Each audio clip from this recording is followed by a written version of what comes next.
They trusted each other like sisters. Until one night changed everything. You won't believe what happened next. Welcome to African Tales Nishebi. There's a quiet village called Ibokuda, nestled at the western part of Nigeria. It was the kind of place where chickens crossed dusty roads, children bathed in nearby streams, and laughter echoed from compound to compound. The houses were made of red clay, thatched with aging zinc roofs, and walls painted in fading colors that told stories of time. In one of these houses lived two young girls, Suzzy and Tife. Though not born of the same blood, they were as close as sisters.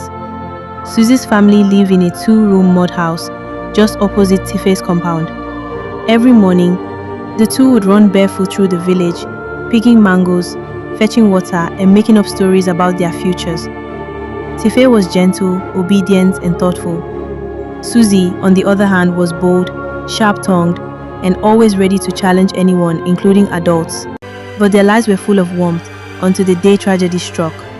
Suzzy's mother, who had been battling an illness in silence, passed away one cloudy afternoon. The wails of women filled the air as her body was lowered into the earth behind their compound. Life shifted.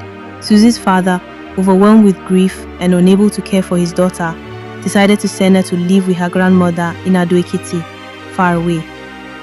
When Suzzy came to say goodbye, her face was streaked with tears.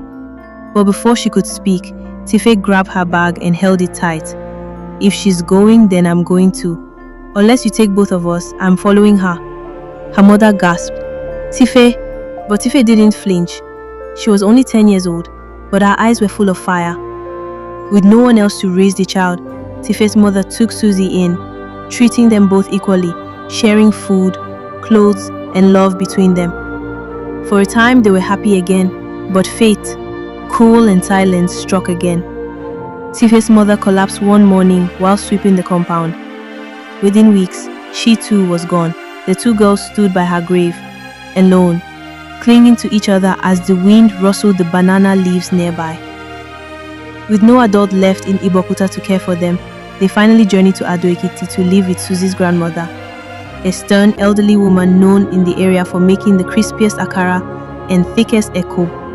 Her compound was made of cement blocks, sturdier than the village houses, with a large wooden table in front where the girls helped her hawk akara and eko. Years passed. The girls grew into beautiful teenagers. Suzzy had a fiery beauty, her eyes always challenging the world. Tife was calm, graceful, and kind-hearted. Every morning, they woke up before sunrise, helped their grandmother fry akara, wrap eko in leaves, and called to passers-by from their stall in front of the house. But behind the smiles, tension brewed. Suzzy began stealing from their grandmother, sneaking money from under the raffia mat, refusing to help with chores, and speaking harshly to the old woman. Tife would beg her to stop. "This woman took us in. Can't you just respect her?" But Suzzy was unmoved. One day, after a particularly bitter argument, their grandmother shouted, "Get out of my house, you ungrateful child." But Suzzy didn't stop. She keeps misbehaving, and eventually, she had a rebellious thought. One day, she called Tife in secret and said to her, "I can't live here anymore," she said. "I'm going to Lagos. Come with me." Tife's heart sank. "But what about Grandma? Who will care for her?" Suzzy scoffed. "She's old. She'll manage." Tife said no. She stood her ground. But Suzzy was persistent. She cried. She accused. She manipulated. "Don't you love me anymore? Don't leave me alone?" Eventually, Tife gave in. They left Ado-Ekiti under the cover of dawn, without saying goodbye. Their grandmother died in that house, alone. Her food stall cold, her compound silent. When they finally arrived in Lagos, it wasn't what Tife expected. They stepped off the bus into the heart of Ajegunle. Crowded streets buzzing with shouting traders, Okadas weaving dangerously between buses, and the distant hum of generators. The air smelled of sweat, engine smoke, and hot puff-puff frying on street corners. Suzzy seemed unfazed, even excited. She led Tife through narrow alleys until they reached a run-down 3-story building with flaking walls and rusty iron doors. Their room was on the second floor, tiny, humid, with one broken fan, a shared bathroom at the end of the hall, and a mattress that smelled of age and sweat. Tife looked around, uneasy. Suzzy, what kind of job are we going to do here? Suzzy didn't answer at first. She sat on the mattress, removed her shoes, and stared at Tife with a soft smile. Then she spoke gently. Tife, I didn't bring us here to sell akara. Lagos isn't like the village. People here make money fast, or they starve. Tife frowned. What do you mean? Suzzy reached for her hand and pulled her down beside her. Listen to me, she said, her voice like a whisper. I know this sounds crazy, but prostitution is not what you think. We're not going to be on the streets. We choose who we go with. We control everything. Tife looked away, shaking her head slightly. But, Suzzy, we weren't raised like that. I know, Suzzy said, tightening her grip. But when we came here, we said we'd change our lives.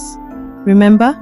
We said we'd buy a house in Lekki, wear gold, live like queens. How else do you think we're going to make that happen? Tife stayed silent, her heart pounding. Suzzy leaned closer. Do it for me. Just try once. You don't have to love it. You just need to survive. We're in this together, Tife, like always. She smiled again, warm and convincing. Think of the money. Think of us walking into our own house one day, laughing about how far we've come. I swear, this is temporary, just a stepping stone. Tife stared at the cracked wall, torn between disgust and desperation. And slowly, painfully, she nodded. They started doing the prostitution, going from one man to another, working from hands to mouth. Suzzy doesn't have a problem with the work, but Tife is tired of sleeping with men for mere change. Years went by. One night, Tife met Biola, a quiet, respectful man who saw beyond her weary eyes and worn-out smile. They became friends and more. He listened as Tife poured out her heart, about Igbokuta, about her mother, Suzzy, their journey, and the choices that had scarred her soul. Then Biola looked at her gently. You don't have to live like this anymore. I want to marry you, Tife. Let's build a new life together. For the first time in years, Tife saw hope, not just in his words, but in her future. She was ready to break free from the chains of her past. With joy and nervous excitement, she returned home to tell Suzzy. But Suzzy didn't celebrate. She exploded.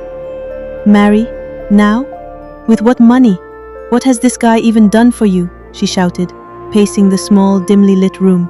Tife tried to explain, but Suzzy wouldn't stop. Her voice cracked as she went from anger to pain. With all we've been through together? Have you forgotten where we're coming from, Tife? Forgotten the promises we made when we came to Lagos? She pointed at the cracked wall. We said we'd buy a house in Lekki. We said we'd get a car. We made a plan. And now you want to throw it all away for some guy who can't even afford to buy you a house? Tife stood silently. Her heart broke, not just from the words, but from the guilt Suzzy tried to sow into her spirit. But this time, she didn't bend. I'm not throwing anything away, she said quietly. I'm choosing peace. I'm choosing myself. She packed her things and left. Suzzy watched from the doorway, her pride too loud to let her call Tife back. Suzzy sat alone in the dark corner of the room she once shared with Tife. Her eyes were tired, but her mind raced. The city had grown colder and clients had become fewer. But then, an opportunity. Word on the street was that some wealthy men were flying in from abroad. They were looking for girls, the kind that knew how to satisfy without questions. The pay? Huge, in dollars. She sat for hours thinking. Who could she trust? Who was bold enough to join her? Only one name came to her mind. Tife. She picked up her phone and dialed.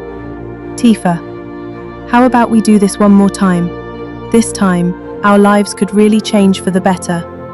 We'll get paid in dollars, Tife. We'll finally buy that house in Lekki, a car, all of it. We'll achieve our dreams at once. She paused, pleading. What do you think? Just once more. Then you can go ahead and marry your Biola. There was a long silence on the other end. Then Tife replied, her voice steady, firmly. No, Suzzy, I've made my decision. I'm not going back. Suzzy's lips tightened.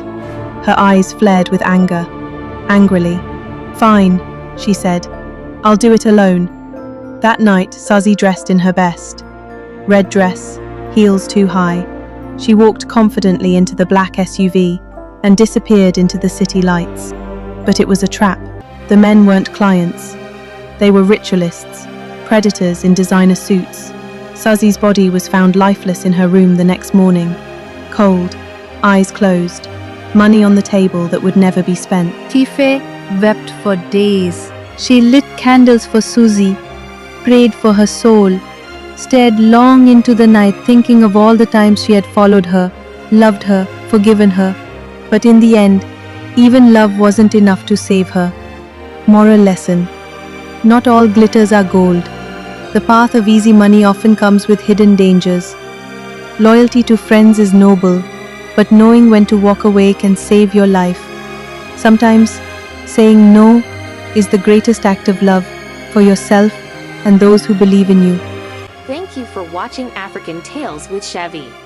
If this story moved you, like, share, and subscribe for more powerful African folktales and real-life story. See you in my next video.